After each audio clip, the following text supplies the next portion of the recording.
Hello दोस्तों, आशा करती हूँ आप सभी अच्छे होंगे। और आज मैं आपसे फिर से लेकर के आई हूँ आप लोगों के लिए हिंदी भाषा की दूसरी क्लास, जिसमें हमने अभी तक जाना है ग्रामर में कि वर्णमाला किसे कहते हैं, स्वर क्या होता है, व्यंजन क्या होता है। और आज हम जानेंगे शब्दभेद के बारे में।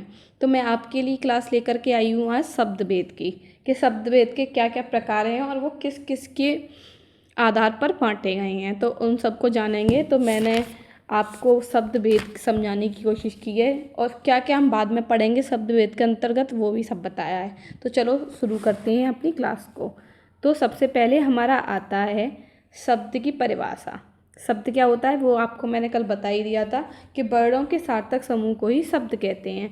कि वर्णों का जो भी सार्थक समूह होगा, जिसका कोई अर्थ हो, जिस भी शब्द का जो अर्थ होगा उसे हम शब्द कहेंगे। सार्थक समूह को शब्द कहते हैं, वर्णों के सार्थक समूह को शब्द कहते हैं। जिसका कोई अर्थ निकल सके वो हमारा शब्द कहलाता है, जैसे कमल, रमन आदि। ठीक है, ये तो आप लोगों को पता ही है। चलो आगे बढ़ते हैं। आगे मैं लेकर के आई हूँ आप लोगों के लिए शब्द भेद। शब्द भेद के कितने आधार पर वर्गीकृत किया गया है मैंने आपको बताया। शब्दों का वर्गीकरण मुख्यतः 6 आधारों पर किया गया है। तो हम एक एक करके जानेंगे कौन कौन से वो आधार हैं। तो पहला है हमारा, ये आपको अगर सब आ जाते हैं तो सब नहीं आ रहे हैं इसमें, तो एक एक करके हम पढ़ लेंगे। तो सबसे पहला हमारा आता है रचना या बनावट के आधार पर। मतलब जिनकी रचना की गई है और उनकी बनावट कैसे हुई है उसके आधार पर हम जानेंगे रूढ़ शब्द क्या होते हैं, यौगिक शब्द क्या होते हैं और युग रूढ़। यानी कि रचना और बनावट के आधार पर शब्दों के भेद हैं 3 प्रकार के। ठीक है, ये मैंने आपको टेबल फॉर्म में दिया है ताकि आप एक साथ ही अपना रिवाइज करने में आपको आसान होगा आगे के लिए, कि आप इससे ही PDF से पढ़ सकते हैं कि कौन कौन से हमारे शब्द भेद होते हैं। तो पहला है हमारा रचना या बनावट के आधार पर, जिसमें हमारे रूढ़, यौगिक और योग रूढ़ शब्द आते हैं।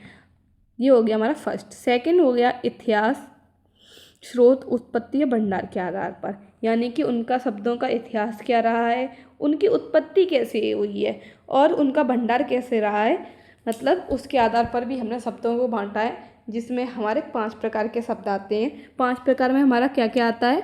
5 प्रकार के शब्द हैं तत्सम शब्द, तद्भव, देशज, विदेशज और संकर शब्द। ये पॉइंट आज हम डिस्क्राइब करेंगे अब आगे चल करके कि ये क्या क्या होते हैं, और ये पॉइंट भी हम डिस्क्राइब करेंगे आगे चल करके ये क्या क्या होते हैं। जिसमें हमारे 5 प्रकार के हो गए हमारा इतिहास और स्रोत की उत्पत्ति के आधार पर तत्सम, तद्भव, देशज, विदेशज और संकर शब्द। ठीक है, उसके अलावा आता है हमारा अर्थ के आधार पर। अर्थ के आधार पर हमारे कितने प्रकार बताए गए हैं? 4 प्रकार। एकार्थी शब्द, अनेकार्थी शब्द, समानार्थी शब्द, समानार्थी को हम पर्यायवाची भी कहते हैं, और विलोम शब्द। एकार्थी आपको पता ही है जिसका एक अर्थ हो, अनेकार्थी यानी जिसके अनेक अर्थ हो, समानार्थी जिसके और भी एक शब्द के समानार्थी या पर्यायवाची होते हैं, और हम विलोम शब्द जो कि अपोजिट होता है। ठीक है, तो ये हो गए हमारे अर्थ के आधार पर। फिर हमारा आता है विकार के आधार पर। विकार के आधार पर होते हैं हमारे विकारी और अविकारी शब्द। तो इनके बारे में भी हम जानेंगे कि विकारी और अविकारी क्या होते हैं। और प्रयोग के आधार पर हमारे 8 प्रकार के होते हैं। संज्ञा, सर्वनाम, विशेषण, क्रिया, क्रिया विशेषण, संबंध बोधक, समुच्चय बोधक और विस्मयादिक बोधक। ये हमारे प्रयोग के आधार पर 8 प्रकार के होते हैं। और एक सबसे अंतिम आता है हमारा शब्द शक्ति के आधार पर। शब्द शक्ति के आधार पर हमारे 3 हैं, अभिज्ञा, लक्षणा और व्यंजना। ठीक है, ये थोड़ा ऊपर कर लेती हूँ मैं, यहाँ से देखने में आसानी होगी। 3 प्रकार के हैं, अभिज्ञा, लक्षणा एंड व्यंजना। तो ये भी हम आज डिस्क्राइब करेंगे आपको। तो देखो हम क्या क्या डिस्क्राइब करने वाले हैं। पहले तो हम जानेंगे कि हमारे ये तीनों क्या होते हैं, रूढ़, यौगिक और योग रूढ़ क्या होते हैं। उसके बाद हम जानेंगे कि हमारा तत्सम, तद्भव और देशज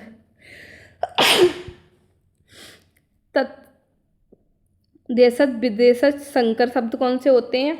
और हमारा अर्थ के आधार पर ये हम बाद में जानेंगे। मैं इनके लिए आपको पूरी एक PDF प्रोवाइड कर दूंगी कि उसमें क्या क्या होता है, कैसे कैसे होता है। और हम विकारी और अविकारी के बारे में जानेंगे। और उसके अलावा हम जो हमारी प्रयोग के आधार पे है ना, ये तो पूरा हमारे चैप्टर से ही है। ठीक है, जिसमें हम संज्ञा की एक अलग क्लास लेके आएंगे, सर्वनाम की अलग, विशेषण की अलग, क्रिया की अलग उन सब में हम अलग अलग क्लास में आपको बताएंगे कि ये कैसे क्या होता है। और आज हम ये भी डिस्कस करेंगे इन तीनों के बारे में। यानी कि मैं आज आपको पहला पॉइंट, दूसरा पॉइंट डिस्क्राइब करूँगी, तीसरे के लिए हम आपको पीडीएफ भी प्रोवाइड करेंगे और हम उसकी क्लास में लेके आएंगे। ये नेक्स्ट वीडियोस में आएगा, आपके लिए नेक्स्ट वीडियोस में आएगा। और इसके बारे में हम अविकारी और विकारी के बारे में थोड़ी बहुत जानकारी हासिल करेंगे। उसके अलावा फिर हमारा आता है प्रयोग के आधार पर। तो हमारा प्रयोग के आधार पर हम इनके बारे में भी हम बाद में जानेंगे, क्योंकि इनके लिए भी एक प्रॉपर क्लास होगी जो नेक्स्ट आएगी आपकी। यहीं से शुरुआत होगी संज्ञा से, और उसके बाद में हमारे शब्द शक्ति है जिसके बारे में हम जानेंगे।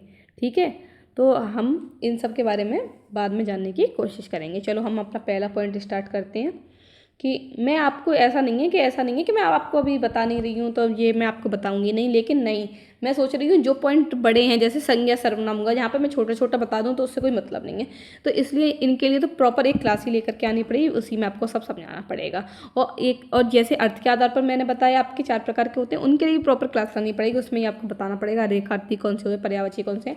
और मैं आपको शुरुआत में भी पहली क्लास में बताया था कि इनके लिए मैं आपको जो मुख्य रूप से प्रयोग होते हैं, एग्जाम पर्पज से आते हैं, मैं उनके लिए पूरी लिस्ट लेकर के आऊँगी जो कि आपके एग्जाम में भी हेल्पफुल होगी और आप उसके लिए नोट्स भी बना सकते हैं। क्योंकि ऐसे तो बहुत सारे होते हैं पर्यायवाची और विलोम, तो इतने सब याद करना पॉसिबल नहीं होता। इस चक्कर में मैं आपके लिए जो इम्पोर्टेंट है वो लेकर के आऊँगी। ठीक है, तो हम सबसे पहले पढ़ते हैं हमारे रचना या बनावट के आधार पर। रचना और बनावट के आधार पर होते हैं हमारे 3 प्रकार के रूढ़ शब्द। पहला आता है हमारा रूढ़ शब्द। रूढ़ क्या होता है? जिस शब्द के सार्थक खंड न हो सके वह रूढ़ होता है।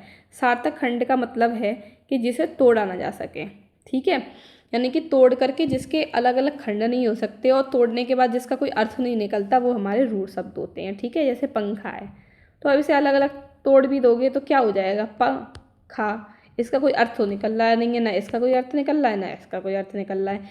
यानी कि जिसके सार्थक खंड, जिसका अर्थ ना निकले, सार्थक का मतलब अर्थहीन, अर्थहीन हो गया ना। सार्थक मतलब नहीं, सॉरी, सार्थक का मतलब हो गया अर्थ निकले, लेकिन रूढ़ का मतलब होता है अर्थहीन, जिसका कोई अर्थ ना निकलता हो, तो वो हमारे रूढ़ शब्द हो जाते हैं। ठीक है, अब हमारा आता है जिसमें अगला आता है हमारा यौगिक शब्द। यौगिक शब्द क्या होते हैं?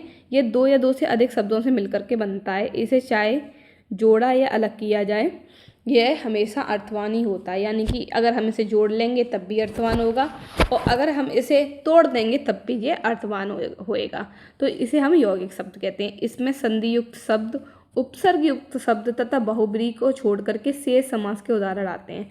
इसके अंतर्गत क्या होगा? हमारा जो संधि युक्त शब्द होंगे वो नहीं आएंगे, उपसर्ग नहीं आएंगे, और बहुब्रीहि समास को छोड़ करके बाकी के सारे समास इसके अंतर्गत आ जाते हैं। जैसे अव्ययीभाव हुआ, द्विगु हुआ, द्विंत हुआ, कर्मधारय हुआ, ये सब हमारे समास इसके अंतर्गत यौगिक शब्द के अंतर्गत आ जाते हैं। बस बहुब्रीहि समास इसके अंतर्गत नहीं आता।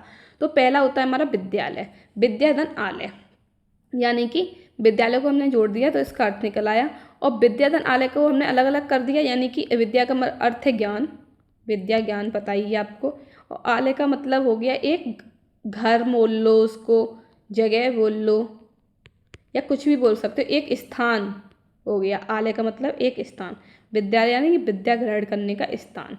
रमेश को भी तोड़ा है, रमा और ईश। ईश अलग शब्द हो गया जिसका अर्थ है, और रमा एक अलग व्यक्तिवाचक संज्ञा हो गई, तो इसका भी एक अलग अर्थ है। ऐसे ही हम इन सब आगे शब्द दिए हैं हमारे, यथाशक्ति हुआ, राजकुमार हुआ, आशीर्वाद हुआ। इन सबको आप ना अगर अलग अलग तोड़ करके देखोगे इसको, तो इसके सबके अलग अलग अर्थ होंगे। यथाशक्ति का भी अलग अर्थ होगा, राज धन कुमार इसका भी हो जाएगा, आशीर्वाद का भी अलग अलग हो जाएगा। यानी कि इसे अगर जोड़ा जाए तब भी अर्थ देते हैं, और अगर इनको तोड़ा जाए तब भी अर्थहीन नहीं होते हैं। तो हम उसे हमारा क्या कहते हैं?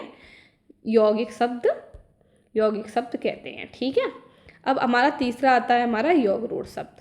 योग रूढ़ शब्द क्या होते हैं? ये 2 शब्दों से मिलकर के बनता है। ठीक है, लेकिन दोनों शब्द मिलकर कोई तीसरा विशेष अर्थ देते हैं। यानी कि अगर हम 2 शब्दों को जोड़ रहे हैं, यानी कि ए पहले और दूसरों को जोड़ रहे हैं, तो ये इसका अर्थ ना दे करके ना इसका अर्थ नहीं देंगे ये। यानी कि आप समझो कि हम 2 शब्दों को जोड़ रहे हैं तो उनका अर्थ देंगे नहीं, ना इसका अर्थ होगा ना ही इसका अर्थ होगा, ये किसी तीसरे का ही अर्थ देता है। मतलब कोई और ही अर्थ देते हैं तो उसको हम योग रूढ़ शब्द कहते हैं। जैसे कि दशानन, दस से आनंद मुख है जिसका, अर्थात रावण, यानी कि दशानन हमने किसके लिए उपयोग किया है? जैसे हमने दशानन तो याद हो गया, 10, दशा का मतलब 10 और आनंद का मतलब हो गया मुख से, लेकिन ये इसका अर्थ नहीं दे रहा ना, इसका अर्थ का मतलब है रावण से है, यानी कि ये रावण का है, यानी किसी तीसरे का ही अर्थ दे रहा है। ये समझ गए ना आप? तो ये होता है हमारा योग रूढ़। जैसे पंकज, अगला है हमारा पंकज। पंकज का मतलब कीचड़ में उत्पन्न होने वाला, मतलब पंकज का मतलब कीचड़ में उत्पन्न होने वाला, लेकिन क्या? अर्थात कमल, यानी कि तीसरे का अर्थ दे रहा है। ऐसे नीलकंठ, बीरावाणी, चतुर्भुज, नीरज, ये सब हमारे योग रूढ़ शब्द के उदाहरण हो जाते हैं, यानी कि किसी तीसरे का अर्थ देता हो। ठीक है, अब हम आगे पढ़ते हैं हमारे विकारी। विकार के आधार पर शब्द के दो भेद होते हैं, यानी कि विकार के आधार पर क्या होते हैं? एक विकारी और अविकारी। विकारी शब्द, जिन शब्दों में लिंग, वचन, कारक या पुरुष के आधार पर परिवर्तन हो जाता है वे विकारी शब्द कहलाते हैं। यानी कि अगर हमारा लिंग है या वचन है या कारक है या पुरुष है, इनके आधार पर अगर कोई भी शब्द है वो परिवर्तित हो जाए तो उसे हम विकारी कहते हैं। जैसे संज्ञा है तो संज्ञा भी परिवर्तित हो जाती है भाई, संज्ञा में भी लिंग का प्रयोग होता है, वचन का भी होता है। ऐसे ही सर्वनाम है, सर्वनाम भी परिवर्तित होते हैं लिंग वचन के हिसाब से, कारकों के हिसाब से, विशेषण या क्रिया, ये सब हमारे विकारी शब्द में आ जाते हैं।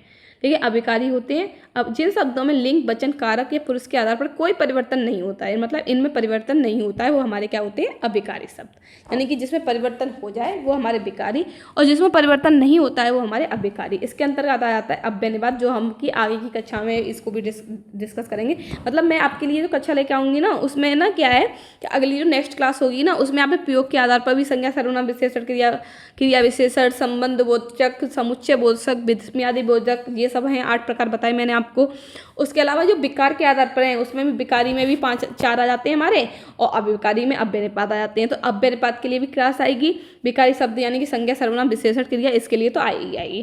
तो यानी कि ये सब हम ना एक अलग क्लास में पढ़ेंगे डिटेल में कि क्या है क्या नहीं है। तो इसके अंदर अव्यय निपात के अंदर हम जानेंगे संबंध बोधक क्या है, समुच्चय बोधक, विस्मयादि बोधक, ये सब भी हम उसके अंतर्गत जानेंगे। ठीक है, चलो अब आगे बढ़ते हैं।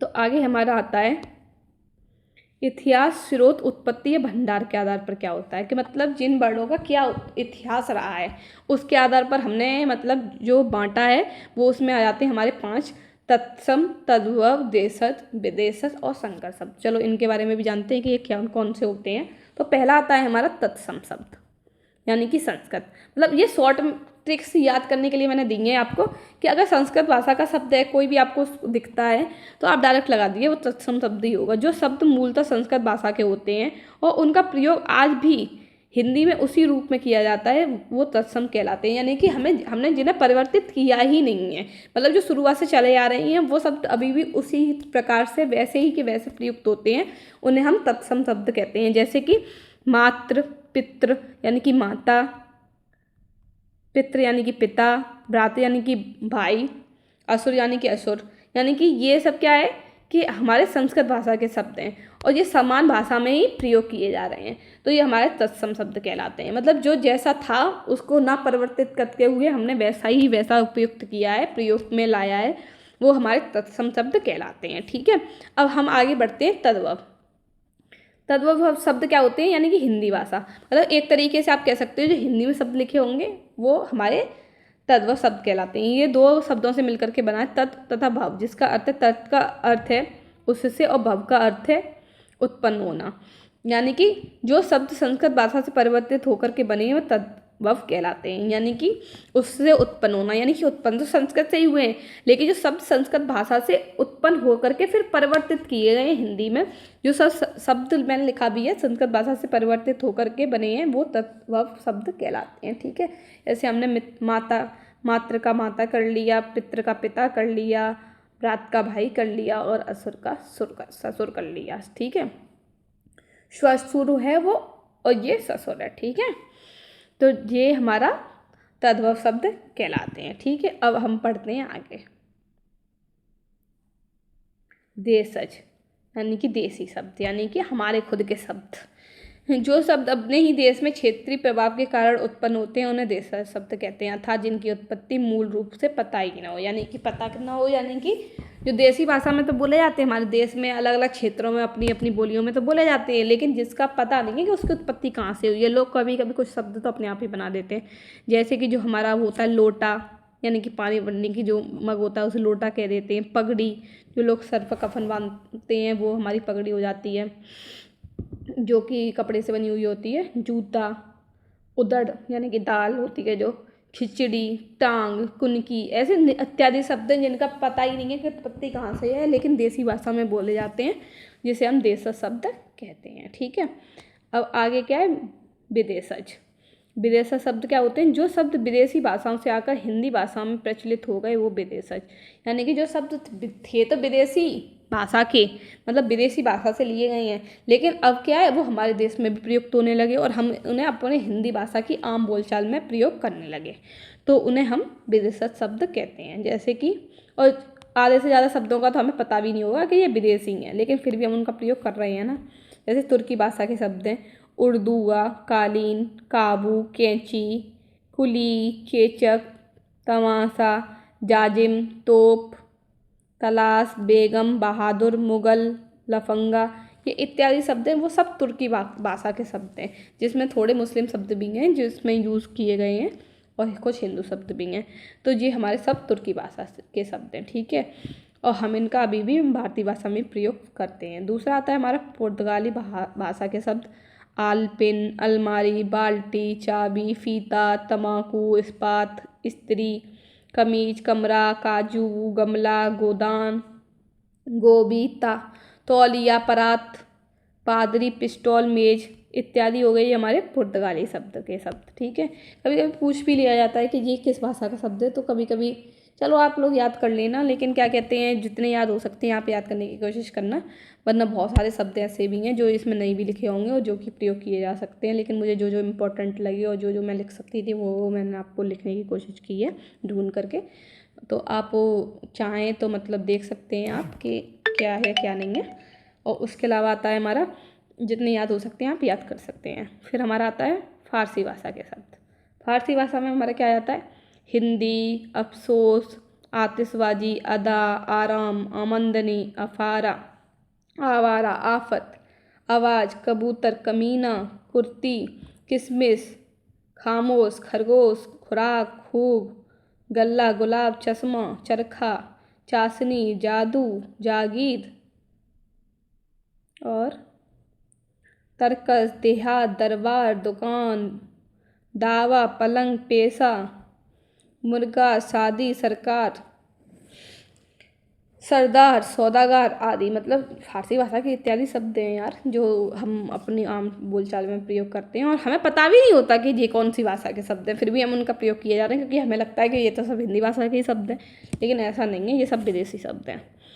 और हमारा लास्ट में आता है हमारा अरबी भाषा के शब्द, जिसमें अदा, अजीब, अमीर, अल्लाह, आदमी, आदत, इलाज, इज्जत, इमारत, इस्तीफ़ा, उम्र, औरत, औलाद, औसत, किला, कीमत, कुर्सी, किताब, कातिल, गरीब, तारीख, तकिया, बाज, मुकद्दमा, मौसम, मौलवी, लिफाफा, वकील और हैजा।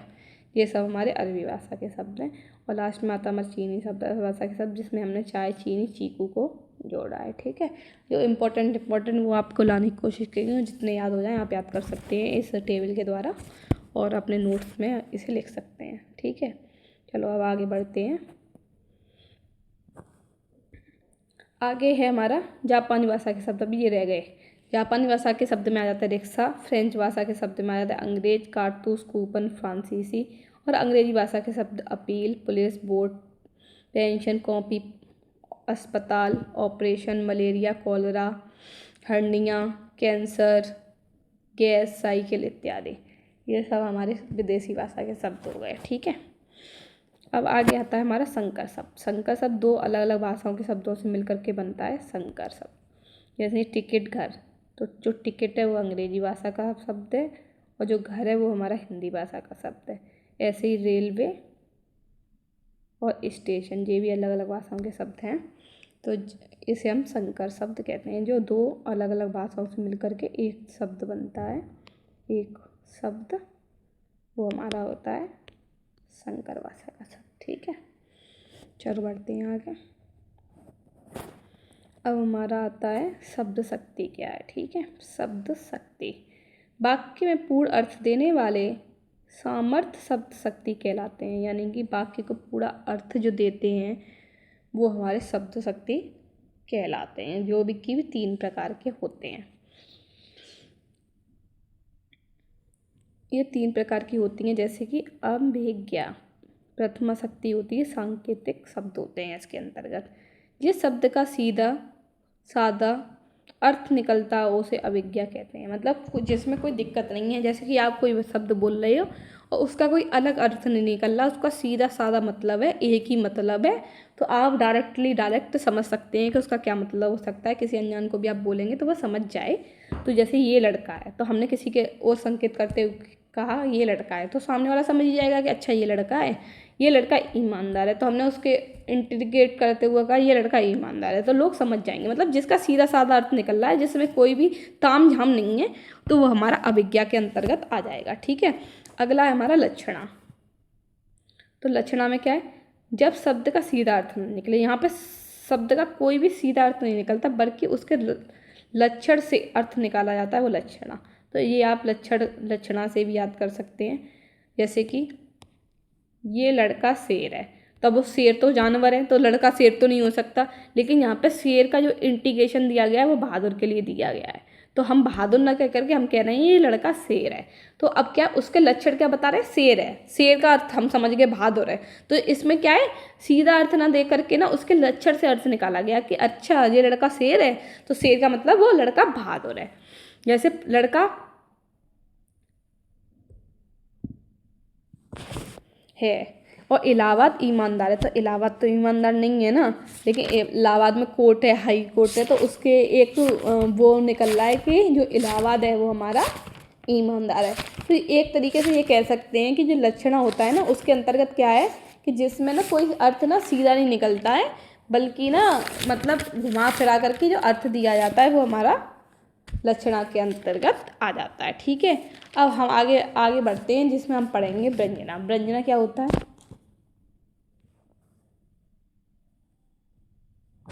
व्यंजना के अंतर्गत आता है जब अभिज्ञा और लक्षणा शब्द शक्ति से अर्थ न निकल पाए, तब व्यंजना द्वारा व्यंग्यार्थ, छिपा या अर्ण अर्थ निकाला जाता है। अर्थात जहाँ कहा कुछ जाता है किंतु उसका अर्थ परिस्थिति के अनुसार दूसरा समझा जाए। यानी कि कहा तो कुछ जा रहा है दूसरा, और क्या है समझा जा रहा है दूसरा। तो यानी कि ये शायद मैंने ना कुछ गलत कर दिया है, मुझे लग रहा है लकाड़ा नहीं होगा यहाँ पे ना, लड़का होगा शायद, या कुछ भी है, अब ये पता नहीं है, आप इसे थोड़ा वो कर देना, स्किप कर देना। ठीक है, अब आगे बढ़ते हैं। तो यहाँ पे मैंने आपको समझाया है कि व्यंजना में क्या होता है कि ना मतलब यहाँ पे क्या है, अर्थ नहीं निकल रहा, मतलब किसी शब्द को देख करके उसमें छिपा अर्थ तो है, लेकिन हम उसे समझ नहीं पा रहे और उसका हम अर्थ नहीं निकाल पा रहे। जिसका मतलब होता है यहाँ कहा तो कुछ जाए किंतु उसका अर्थ परिस्थिति के अनुसार समझाया, यानी कि जो कहा जा रहा है उसके अनुसार समझाया। जैसे हम एग्जाम्पल से समझते हैं क्या कहना चाह रहा है ये हमारा। जैसे आज चांदनी रात है, यानी कि आज क्या है, चांदनी रात है। तो अब चांदनी कोई रात तो नहीं होती है, लेकिन चांदनी का मतलब है चांद की तरह चमकने वाले, चांद की तरह चमकने वाली रात। तो क्या है, हमने चांदनी से इसका अर्थ निकाला है कि ये क्या कहना चाह रहा है। तो यहाँ पे कोई अर्थ वैसे नहीं निकल रहा, डायरेक्ट कोई अर्थ नहीं निकल रहा, ना कोई उसके लक्षण से अर्थ निकल रहा है, और पर किसी दूसरे शब्द से हम उसका अर्थ समझ रहे हैं, अर्थ वो कुछ और ही दे रहा है। ठीक है, वर्ड से हट करके जो अर्थ दे रहा है वो हमारा हो गया। जैसे सूर्य डूब गया, तो अब सूर्य तो नहीं डूबता, सूर्य सीधी सी बात है, सूर्य तो हमेशा दिखता ही है, यहाँ पे डूब जाता है तो दूसरी जगह उगया मतलब दिखता है, लेकिन सूर्य कभी डूबता नहीं। देखिए सूर्य डूबने से अर्थ निकाला जा रहा है यहाँ पे शाम हो गई। ठीक है, सूर्य डूब गया यानी कि शाम हो गई। तो ये सब एग्जाम्पल है हमारे उसके व्यंजना के। ठीक है, आई होप थोड़ा सा डिस्टर्ब हुआ है, लेकिन चीज़ें सब मैंने आपको डिक्टेट की हैं अच्छे से। तो फिर आप इस क्लास में से जो भी चीज़ें रहेंगी वो हम नेक्स्ट वीडियो में लेकर के आएंगे। तो आप इस क्लास को नोट डाउन कर लीजिए और अपना प्यार ऐसे ही बनाए रखिए। Thank you so much for watching this video.